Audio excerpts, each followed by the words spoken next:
하나님께서 오늘 우리에게 주신 말씀은 히브리서 11장 36절에서 40절까지 말씀입니다. 히브리서 11장 36절부터 40절까지 제가 봉독하겠습니다. 또 어떤 이들은 조롱과 채찍질 뿐 아니라 결박과 옥에 갇히는 시련도 받았으며 돌로 치는 것과 톱으로 켜는 것과 시험과 칼로 죽임을 당하고 양과 염소의 가죽을 입고 유리하여 궁핍과 환난과 학대를 받았으니 이런 사람은 세상이 감당하지 못하느니라. 그들이 광야와 산과 동굴과 토굴에 유리하였느니라. 이 사람들은 다 믿음으로 말미암아 증거를 받았으나 약속된 것을 받지 못하였으니 이는 하나님이 우리를 위하여 더 좋은 것을 예비하셨은즉 우리가 아니면 그들로 온전함을 이루지 못하게 하려 하심이라. 아멘. 하나님의 은혜와 평강이 충만하시기를 주님의 이름으로 축복합니다. 아멘. 지난주에 우리는 우리 주변에서 도로에서 아주 희한한 모습들을 보았습니다. 전쟁의 여파로 기름값이 많이 오르니까 주유소마다 아직 그 싼 값에 사왔던 기름을 좀 싸게 파는 주유소들에게 앞에 차들이 길게 늘어선 것을 보게 됩니다. 이 앞에 어떤 주유소 앞에서는 거의 1km 이상을 줄을 서서 그 싼 기름을 넣으려고 세워지는 것을 보게 되었습니다. 아마 연세가 좀 있는 분들은 이미 겪었던 일이기는 한데 1970년대, 78년이죠. 중동 4차 전쟁으로 이집트가 이스라엘을 공격했습니다. 그때 유류파동이 나서 1년 만에 원유값이 4배나 폭등하였습니다. 그때도 주유소에 차들이 줄을 서고 배급제를 실시할 정도로 굉장히 어려웠죠. 그리고 나서는 원유값이 폭등하니까 인플레이션이 왔습니다. 약 한 20% 정도 우리나라에는 인플레이션이 와서 굉장히 어렵게 지냈습니다. 그때 박정희 대통령 때였는데 그때 우리나라는 절약, 금검 그렇게 해서 그 석유파동을 이겨냈고 일본은 그때 새로운 신기술을 개발해서 연료정감 이런 신기술로 극복하자 이런 캐치프레이즈로 해서 그 원유 파동이 오일 쇼크가 일본에게는 기술을 비약적으로 발전해서 나라가 발전하는 계기가 되었다고도 합니다. 어쨌든 이번에 호르무즈 해협을 막아서 원유 수급이 불안전한데 장기화되거나 이로 인해서 전쟁이 좀 지속이 오래되면 그와 비슷한 세계의 실물 경제에 타격을 준다고 많은 전문가들은 이야기하고 있습니다. 저와 여러분도 우리 모두가 이 전쟁이나 이런 것에 자유롭지 못하고 실질적으로 우리의 삶 속에서 그 영향을 받고 있습니다. 그렇게 만든 그 아주 중심에 있는 두 나라가 미국과 이란 아니겠습니까? 미국도 보고 이란도 보게 되면 하나의 공통점을 보게 됩니다. 둘 다 거짓말을 밥 먹듯이 한다는 것은 공통점인 것 같습니다. 어제 한 말과 오늘 한 말이 전혀 달라지고 그렇게 달라지는데도 어떤 해명도 없고 설명도 없고 사과조차 없습니다. 뉴스를 보다 보면 이제 혼란스러운 것이 아니라 전혀 그 말을 신뢰할 수 없고 도대체 어떻게 되는 것인지 무감각해지는 것 같은 그런 느낌이 들게도 됩니다. 이런 말들에 대해서 철학자 해리 프랑크퍼트라는 사람은 이런 말들을 개소리라 그렇게 이름을 지었습니다. 거짓말쟁이는 진실을 숨기거나 왜곡하려고 애쓴다는 점에서 최소한 진실에 관심이 있는 사람이다. 그러나 개소리꾼은 그 말이 사실이건 거짓이건 상관하지 않고 오로지 상대에게 깊은 영향을 주려는 목적으로 말을 내뱉는다. 개소리꾼은 이 목적을 위해 아무것도 신경 쓰지 않은 때 어떤 주장이라도 할 준비가 되어 있는 사람이다. 진실이라는 가치 자체를 무시하는 사람이다. 그런데 묘하게도 이런 개소리의 사람들은 선동이 된다는 사실이다. 그렇게 설명을 했습니다. 개소리가 난무하는 세상, 이거를 탈진실의 시대라 이미 10여 년 전쯤에 옥스퍼드 영어사전에서 탈진실 시대를 올해의 단어로 선정했습니다. 딱 10년 됐죠. 이렇게 어떻게 보면 개소리꾼들의 이 진실조차 관심 없는 선동하고 자기의 목적을 달성하기 위해서 마구 지어내는 말들 속에서 우리는 자유롭지 못하고 어쨌든 저와 여러분의 삶도 영향을 받고 있는 것이 현실이기도 합니다. 제가 시편을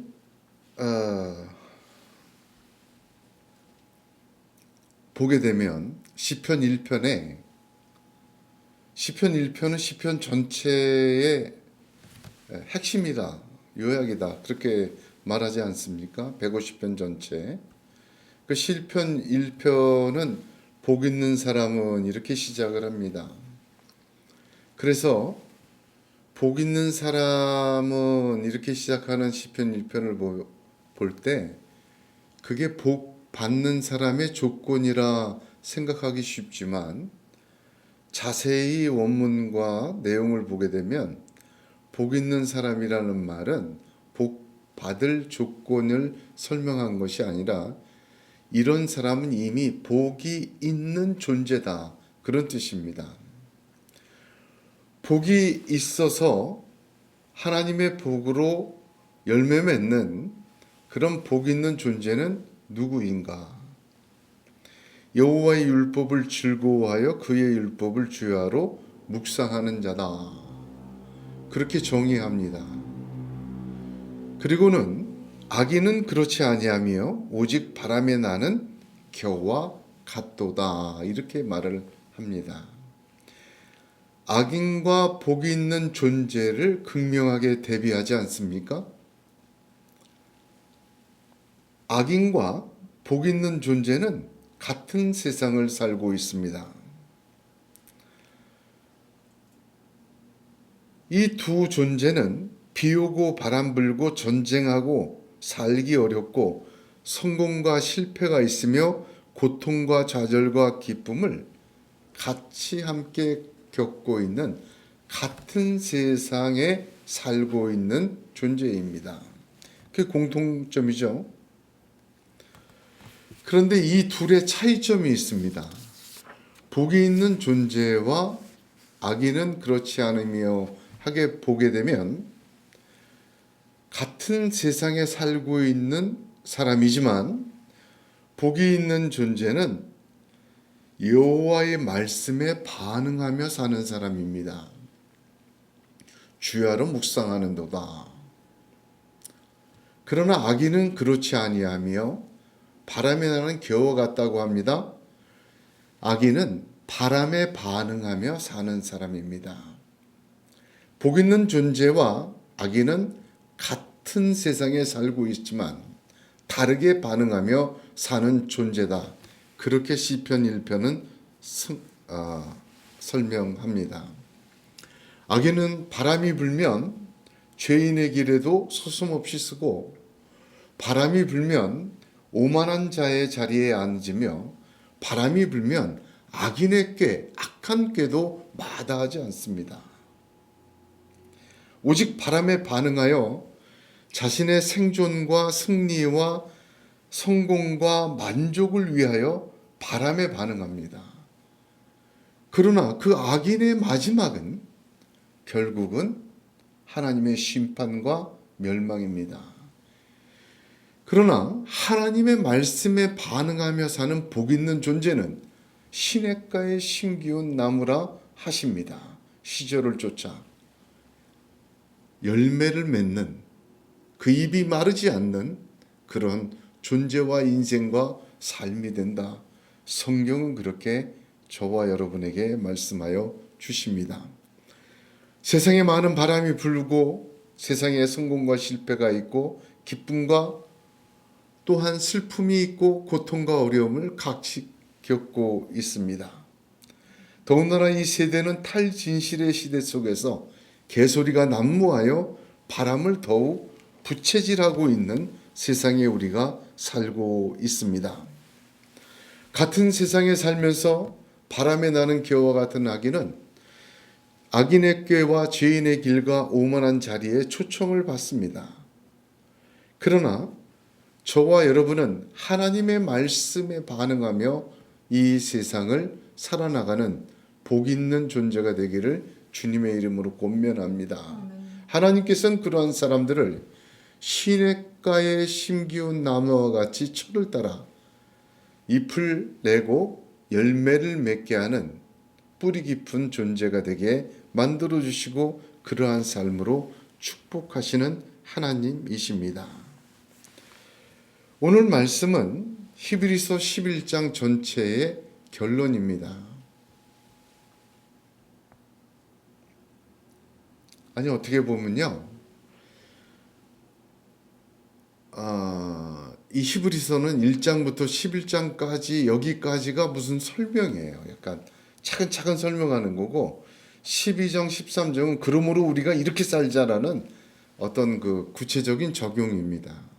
그래서 어떻게 보면 오늘 본문은 히브리서 11장 믿음장의 결론과 동시에 히브리서 전체를 이어왔던 그 가르침에 대한 끝맺음이다, 그렇게 볼 수도 있습니다. 이 히브리서는 주후 60년대경에 기록이 되었다고 합니다. 주후 60년은요 두 가지 의미를 갖습니다. 하나는 기독교인들에 대한 박해가 극도로 정점에 올라왔을 때입니다. 특별히 히브리서는 유대인이었고 유대교를 믿다가 개종해서 예수를 믿는 사람들, 히브리 교인들을 위한 편지였습니다. 박해와 어려움을 이들은 2배로 받았어요. 이방인으로서 예수 믿으면 로마의 박해만 받았죠. 그러나 유대교인에서 예수를 믿은 사람들은 로마의 박해와 더불어 자기 동족인 유대인들의 박해도 동시에 받았습니다. 두 번째 이 시대의 특징은요, 예수님을 본, 그러니까 1세대들이 사라져간 시대입니다. 주후 60년이 되어서 예수님이 십자가에 달리신 지 한 30년이 되었고 예수님의 그 1세대 사도들이 거의 다 순교하고 없어진 그 상태의 시절이었어요. 그래서 어떻게 보면은 이들은 주후 60년은 믿음의 2세대라 볼 수 있고, 더군다나 그 사도들이 다 이제 순교하고 사라지기 시작할 때 엄청난 거짓 진리와 거짓 교사와 거짓 가르침들이 교회 안에 침투하여 교회를 흔들어 놓고 있던 그런 시대였습니다. 여러분, 그런 시대에 교회가 한 일이 무엇입니까? 교회는 복음의 진리를 더욱 분명히 하고 정확하게 정리하고 또 진리를 바로 세우고 가르치는 것을 하였습니다. 한마디로 바람에 반응하지 않고 진리에 반응하는 교회의 모습을 우리는 보게 되었습니다. 그것은 사람들의 생각이 아니라 성령의 역사였습니다. 거짓과 개소리가 난무하는 시대에 바람 속에서 진리의 순결함을 7번 재련한 정금과 같이 나오게 하셨습니다. 역설과 같죠? 그런 과정을 통하여 하나님께서는 바람의 세월에 진리의 뿌리를 내려 시냇가의 신기운 나무가 되도록 교회를 만드셨습니다. 하나님이 그 입이 마르지 않게 하시고 하나님께서 시절을 쫓아 열매를 맺게 하시도록 하셨습니다. 오늘 저와 여러분은 사는 세상은 바람이 많이 붑니다. 어쩌면 이 주후 60년대 히브리 교인들이 겪었던 바람과 같은 바람을 겪고 있다, 저는 생각을 합니다. 그 속에서 저와 여러분은 이 말씀을 붙들게 되었습니다. 하나님은 진리에 반응하고 바람 속에서도 진리를 주시는 성령님의 역사를 붙들기를 원하십니다. 하나님이 베푸시는 복의 역사가 교회에 임했던 것처럼 저와 여러분의 삶에도 임하기를 원하시는 것입니다. 그러므로 오늘 본문을 나누면서 보다 선명해지는 하나님의 음성 듣기를 원하고 보다 7번 재련한 것 같은 정금과 같은 결론의 말씀을 저와 여러분이 꼭 붙들어서 시냇가의 신기운 나무로 되어지는 성령의 역사가 있기를 주님의 이름으로 축복합니다. 오늘은요, 히브리서 전체의 마감 결론이기도 하죠. 설명에 굉장히 단어 하나하나가 축약적입니다. 그리고 내용이 굉장히 포괄적이에요. 그래서 언뜻 저도 이 본문을 수도 없이 읽었습니다. 하나님이 열어 보여주지 않으시면 이 본문 속에 하나님의 음성의 깊은 어떤 진리의 빛을 보기가 어려웠다 생각을 합니다. 그런데 오늘 본문을 보게 되면 본문을 볼 때 세 가지를 유념해서 보게 되면 머릿속에 좀 정리가 됩니다. 먼저 본문은 믿음이라는 것의 또 다른 반면을 보게 합니다. 무슨 말인고 하니 히브리서 11장이 믿음장이라고 하죠. 그 믿음장이라고 하는데 그 믿음을 말할 때 어떻게 시작합니까? 11장 2절을 보면 믿음으로 모든 세계가 하나님의 말씀으로 지어진 줄 아노니 하고 이렇게 시작해요. 다시 말하면 창조부터 시작합니다. 하나님이 세상을 지었다. 그게 믿음의 시작이다. 그렇게 시작을 해요. 그리고 나서는 우리가 지금까지 살펴본 대로 모두 10명의 실명을 거론하고 그들의 믿음의 내용을 증거해 주십니다. 아벨로부터 시작하여 라합까지인데 여러분, 아벨에서 시작하여서 처음 5명 사라까지 하나님에 대한 믿음의 내용이었다. 우리 이렇게 알죠? 그 다음에 5명은 세상에 대한 믿음의 내용이었다. 그래서 이 히브리서 11장 믿음장은 믿음의 십계명이다. 십계명의 구조와 너무나도 닮아 있다. 그렇게 함께 은혜를 받았습니다.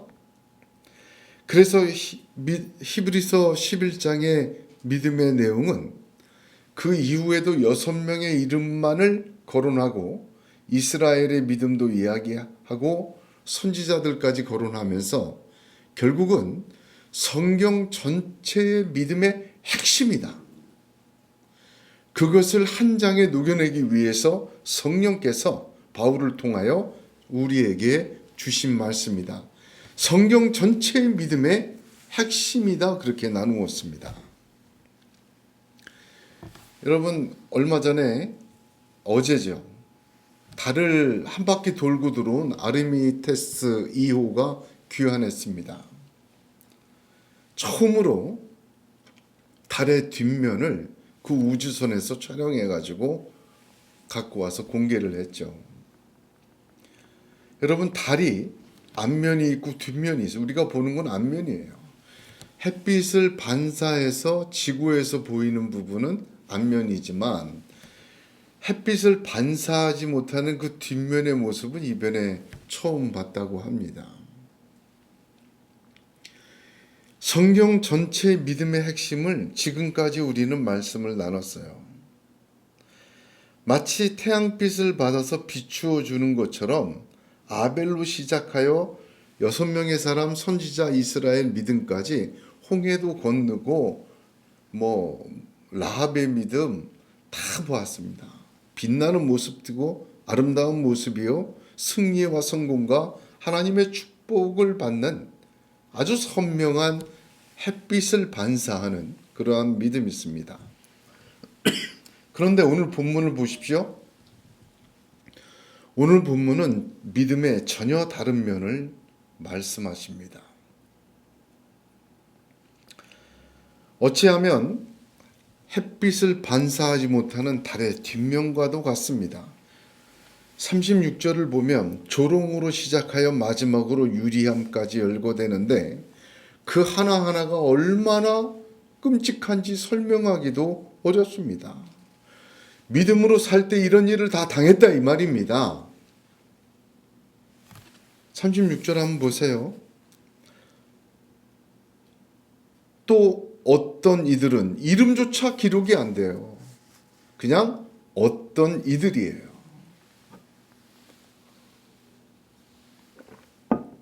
어떤 이들은 하고 믿음의 뒷면 보여주고 있습니다. 여기 보게 되면 톱으로 켜는 것이라는 말이 나오죠. 톱으로 켜는 것을 당했다. 이사야를 말합니다.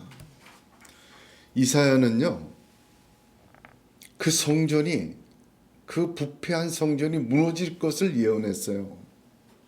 그러자 므낫세 왕이 그걸 듣고 너무 경노해서 이사야를 죽이려고 쳤습니다.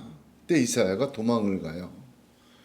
어디로 도망가냐면 삼나무 빽빽한 숲을 속으로, 덩쿨이 우거진 속으로 몸을 숨깁니다. 사람이 들어올 수가 없어요.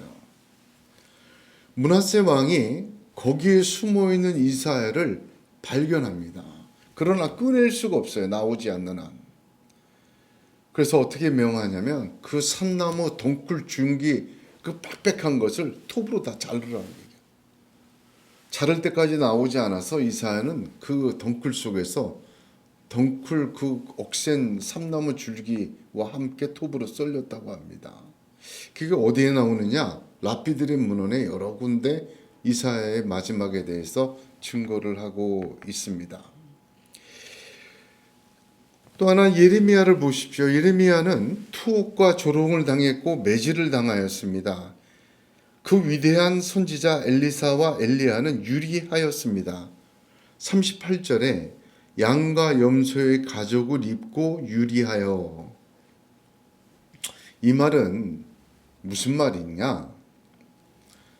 짐승처럼 살았다 그 말이에요. 양의 가죽을 입고 염소의 가죽을 입고 광야에서 살았다는 말이 아니라 광야에서 짐승처럼 살아서 그들의 피부가, 그들의 모습이 양가죽, 염소가죽처럼 되었다. 그런 표현 방법입니다. 오늘 본문을 읽어보면 이 뒷면을 쭉 설명했지만 그 뒷면을 요약하면 36절에 시련도 받았으며의 시련과 또한 37절에 환난과 학대를 받았다. 환난이. 그 다음에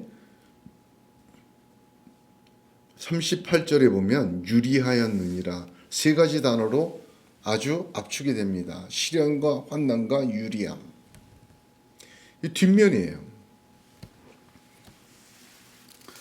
시련은 채찍과 조롱과 결박과 옥의 갇힘이고, 또한 환난은 돌로 치고 칼로 죽임당하고 톱으로 켜고 학대를 당하네요. 유리함은 짐승처럼 삶이 변한 거죠. 사람 사는 곳에 못 들어온 것입니다. 근데 왜 성경은 시련과 환난과 유리함을 꼭 집어 어두운 면으로, 반대의 면으로 말씀하셨을까? 여러분 보세요. 이 시련은요, 성경에서 시련을 통해서 뭐가 더 굳어집니까? 믿음의 정체성이 더 드러나고 단단해져요. 하나님이 하시죠. 하나님은 그 환난을 통해서 7번 재련한 금과 같이 정금이 되게 나오심, 찢기가 제해지고 불순물이 다 사라지게 하십니다. 이 믿음으로 산 모든 사람들을 보면 그 어떤 이들은 유리했어요. 왜 유리합니까? 하나님의 나라를 보고 걸어갈 수 있도록, 영원한 생명을 향하여 갈 수 있도록 이 세 가지를 염두에 두고 시련과 환난과 유리함을 압축적으로 표현을 하셨습니다. 그러나 더욱 중요한 것은 이 뒷면의 모습을 어떻게 성경은 결론 짓습니까?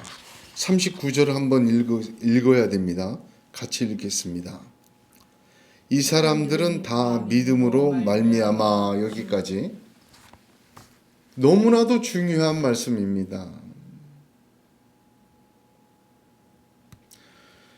이 사람들은 누구입니까?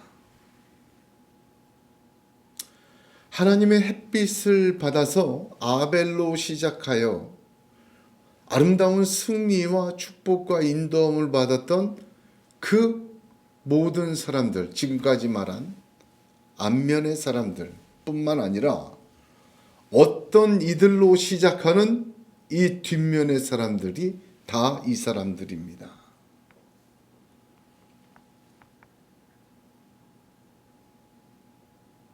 성경은 이름과 믿음의 내용이 기록된 16명이나 시련과 환난과 유리함을 겪은 그 어떤 이들을 구별하지 않습니다. 하나님은 믿음으로 아벨로부터 시작하여 라합까지 그 사람들도 귀하고 축복하시지만 어떤 이들에 속하는 이 뒷면의 사람들도 결코 다른 존재로 대하지 않으십니다. 빛 가운데서 있었거나 어둠 속에서 소금이 되었거나 둘은 하나님이 눈앞에 한 존재이며 믿음으로 산 사람들입니다. 동일한 약속과 구원과 다른 축복을 주신 사람들입니다. 그들은 하나님의 자랑입니다. 이름도 거론 없는 그 어떤 이들이 우리가 될 수도 있고 우리의 삶 속에 어떤 부분이 될 수도 있습니다. 저와 여러분의 삶도 보고 믿음을 보게 되면, 저 자신도 보게 되면요, 때로는 하나님에 대한 믿음의 빛으로, 세상에 대한 믿음의 빛으로 빛날 때도 있었습니다. 그러나 조롱으로 시작하여 유리함으로 점철되는 어두운 면을 겪기도 합니다. 하나님께는 이 사람들이 다 하나입니다. 하나님께는 이 두 개가 같은 것입니다. 우리가 어떤 이나 어떤 이들이 속한 환경에 속하였을 때 믿음으로 사시기를 바랍니다. 승리와 영광과 축복으로 빛을 드러낼 때도 있지만 시련과 환난과 유리함을 통하여 하나님을 드러낼 때도 있는 것입니다. 하나님은 빛을 내는 자들에게도 영광을 받으시지만 믿음으로 그 시련과 환난과 유리함을 견디어낸 그 하늘의 별과 같은 사람들도 통하여 동일한 영광을 받으시기 때문입니다. 사실 예수님을 바라보게 되면 그 말은 진리입니다. 예수님은 평생의 말씀으로 하나님을 증거하시고 하나님 나라를 증거하셨어요. 죽은 자를 살리시고 병자를 고치시며 무리를 걸으시고 5,000명을 먹이시며 말씀을 힘있게 증거하셔서 많은 사람들에게 하나님의 말씀을 들려주셨습니다. 동시에 채찍과 조롱과 핍박을 받으며 십자가에서 허무하게 처절하게 아무 힘 없이 죽으셨습니다. 하나님이 보시기에는 그 위대한 사역과 역사에도 영광 받으셨지만 그 견딘과 십자가의 아픔 속에서도 영광을 동일하게 받으셨던 것입니다.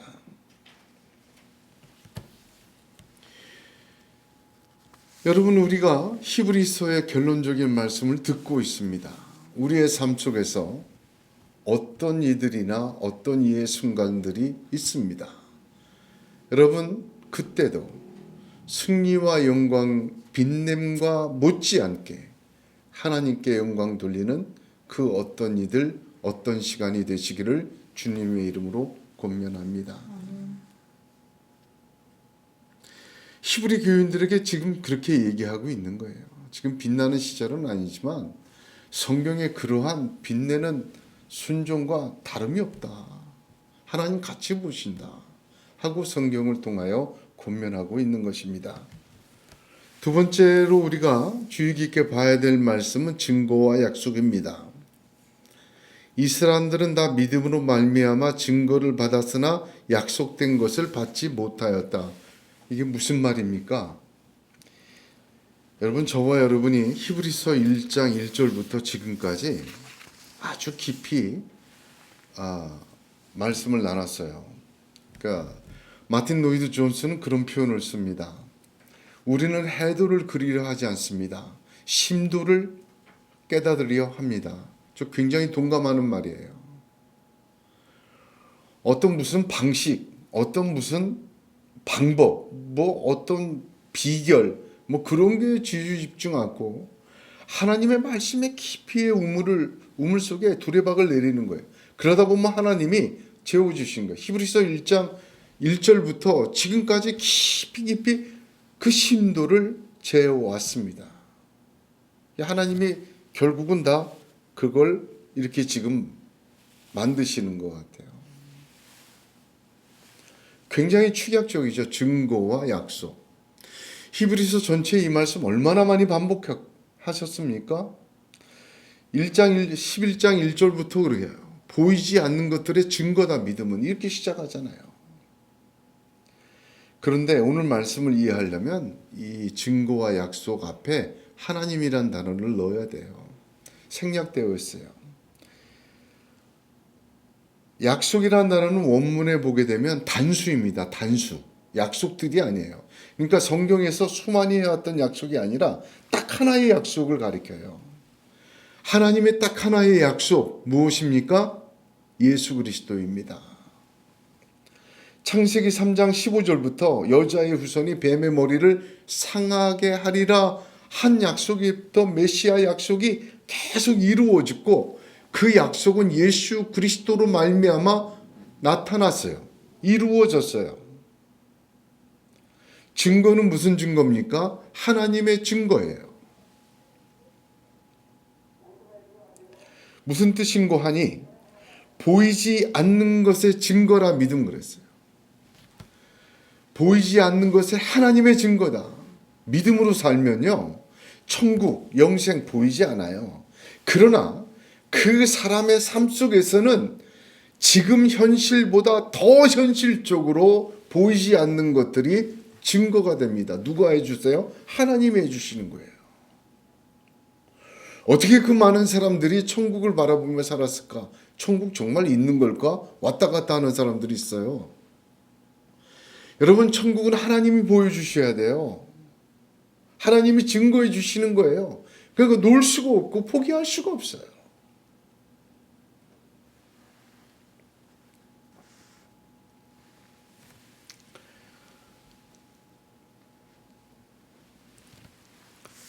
그러므로 39절을 보면 이 사람들은 다 믿음으로 말미암아 하나님의 증거를 받았으나, 믿음으로 살면서 아벨부터 시작해서 라합, 다윗, 그 엘리야 선지자 모두 하나님께 증거를 받았어요. 그러나 창세기 3장 15절부터 하신 단 하나의 약속, 메시아 예수 그리스도의 약속은 받지 못했어요.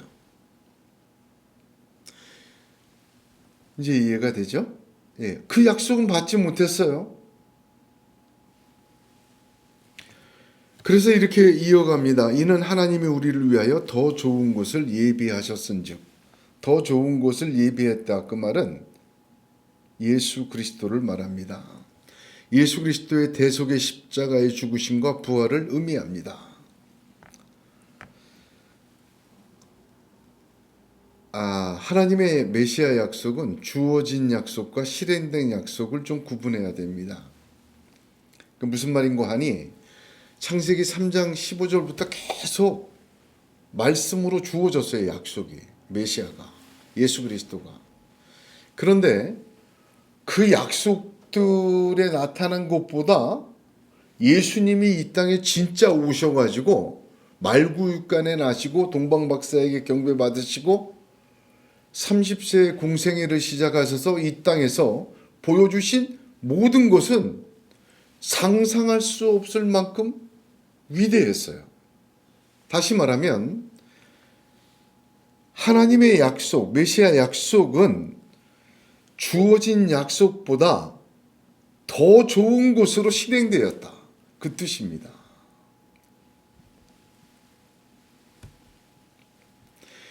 바울은 그래서 로마서 8장 18절에 생각건대 현재의 고난은 장차 우리에게 나타날 영광과 좋게 비교할 수 없도다. 하나님이 더 좋은 곳으로 예비하셨다. 약속의 말씀을 듣고 주어진 약속을 붙들고 상상했고 믿음으로 보여진 것보다 실제로 주님이 오셔서 이루신 일을 보니까 상상할 수 없는 더 좋은 곳으로 이루신 것을 보게 됩니다.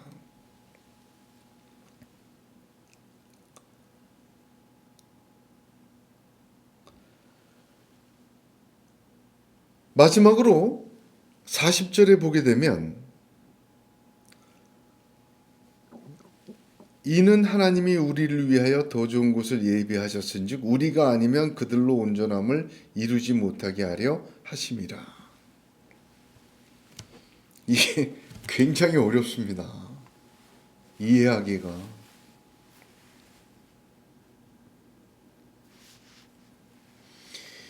여러분, 두 가지를 봐야 돼요. 하나는 뭐냐면 온전함이라는 단어에 주의를 집중해야 합니다. 하나님이 우리를 위하여 온전함을 이루시는 것이 목적이에요. 제일 중요한 사실입니다. 성경에 기록된 모든 믿음의 사람과 그 믿음의 일들에 대하여 그 사람 아벨이, 또한 노아가, 모세가, 라합이 잘한 거 아니에요. 그들의 믿음으로 당연히 노아가 방주를 짓고 아벨이 더 좋은 제사로 여김받은 것 아니에요. 그들은 모두 믿음으로 그렇게 견디고 믿음으로 따라왔지만 하나님께서 온전함을 이루신 거예요. 무슨 말이냐? 주목해야 합니다. 하나님은 여기 보세요. 수많은 사람들 중에 하나님의 온전함을 이루어가는 사람들이 있다 이 말입니다. 하나님은 그들을 주목하세요. 가인이 아니라 아벨을 주목하셨어요. 그 많은 위대한 사람들 중에 에녹을 주목하셨어요. 그 많은 세상 속에서도 노아를 택하시고 온전함을 이루셨어요. 그 많은 사람들 중에서도 여리고에서도 라합을 택하셔서 온전함을 이루셨어요. 하나님이 그 믿음의 우리를 위하여 온전함을 이루신 것이 지금까지 역사의 설명입니다. 그들이 믿는 믿음의 증거를 주시고 그들의 믿음의 약속과 더 좋은 곳으로 채워주시고 그들을 비록 빛을 내던 어두운 뒷면에 있던 같은 관심을 가지고 주목하시며 하나님은 그들을 위하여 온전함을 이루어 가시는 하나님이십니다. 뿐만 아니라 히브리서 잘 보세요. 하나님은 그들을 향하여 계획과 다스림을 갖고 계셔요. 아브라함을 얘기할 때 그가 하나님이 계획하시고 지으실 터가 있는 성을 바랐음이라 그렇게 증거합니다. 하나님은 자기를 믿는 자들, 자기를 찾는 자들에게 상 주시는 하나님이세요. 반응하시는 하나님이세요. 하나님은 자기를 구하고 찾고 두드린 자에게 응답하시는 하나님이십니다. 하나님은 믿음으로 산 자, 그 믿음으로 빛을 냈건 그 믿음으로 시련과 환난과 어려움과 유리함을 겪으면서도 믿음으로 이기는 사람들을 보시고 그들에게 계획을 갖고 계십니다.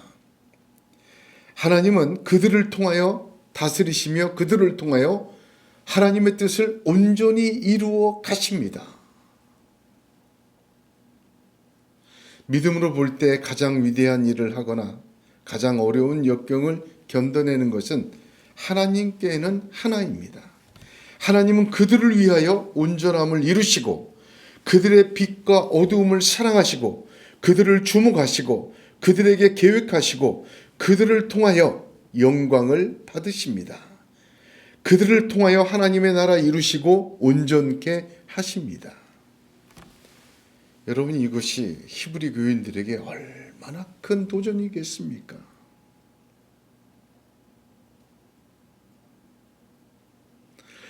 한 성이 다 예수 믿도록 전도에 승리가 있고 귀신이 쫓겨나고, 에베소에서 그랬죠? 쫓겨나고 뭐 그런 역사도 있어요. 죽은 자가 살아나고 병자가 고침받고 귀신이 도망가는 말씀의 힘을 얻어서 쭉쭉쭉쭉 뻗어나는 그런 빛남도 있어요. 교회가 성장하고 믿음과 기도대로 막 응답받고 모든 것이 형통하고 하나님을 증거하는 빛으로의 믿음의 결과도 있어요. 그런데 어떤 이들은 어떤 때는 시련과 환난과 유리함으로 어둡고 힘든 때가 있고 힘든 사람도 있습니다. 하나님 보시기에 이들은 하나입니다. 히브리 교인들, 너희가 지금 믿음 때문에 시련과 환난과 유리함을 당하고 있어. 그러나 그것은 동일한 거야.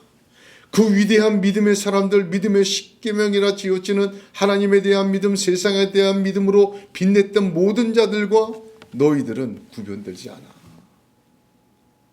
하나님은 그들뿐만 아니라 그들에게 향하신 것 똑같이 너희들에게도 계획과 관심과 주목함과 온전케 하심의 역사가 지금 베풀고 계시오.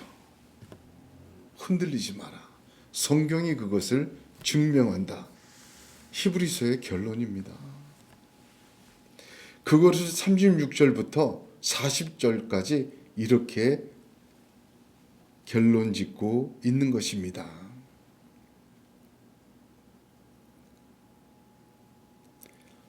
히브리 교인들은 지금 어려움을 겪고 있습니다.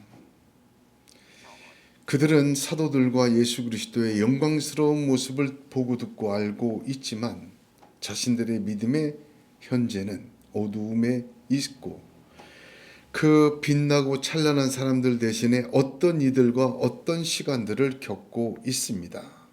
그러나 오늘 성경은 그런 어떤 이들과 어떤 시간에도 하나님은 동일하게 아벨처럼, 모세처럼, 아브라함처럼 영광 받으시고 그들에게 했던 계획을 동일하게 갖고 계시고 그들에게 베푸셨던 온전케 하심을 동일하게 역사하신다를 증명하고 말씀으로 전하여 주고 있는 것입니다. 빛나지 않은 그 어떤 이들과 어떤 시간도 아벨로부터 시작하여 라합까지도 다 겪은 어떤 이들과 어떤 시간이며 그 시련과 환난과 유리함을 통하여 하나님의 사람으로 우뚝 서게 하시고 거듭나게 하시고 정금과 같은 믿음 되게 하시고 더욱더 영원한 하나님의 나라와 영생을 바라보게 하심을 믿어야 한다 말씀하고 계십니다. 하나님이 그들을 위하여 하실 일들을 붙들게 하십니다. 그들에게 갖고 계신 계획과 소망이 아벨에서 라합까지 가진 모든 소망 못지 않게 하나님의 위대함이 있다는 것을 깨닫게 하여 주십니다. 그들이 겪는 시련과 환난과 유리함은 그 고통은 가치가 있는 것이라고 증명해 주고 있는 것입니다. 그 견딤에는 하나님의 통치와 위로와 응답과 하나님의 자랑과 계획과 축복에 있음을 증거해 주시는 것입니다. 하나님은 우리를 위하여 최고와 최선을 베푸십니다. 아니 이미 베푸심으로 하나님의 최고와 최선이 우리에게 있음을 증명하셨습니다. 자신의 독생자 예수 그리스도를 십자가에 죽이시고 대신 우리를 아들 삼으심으로 증명하셨습니다.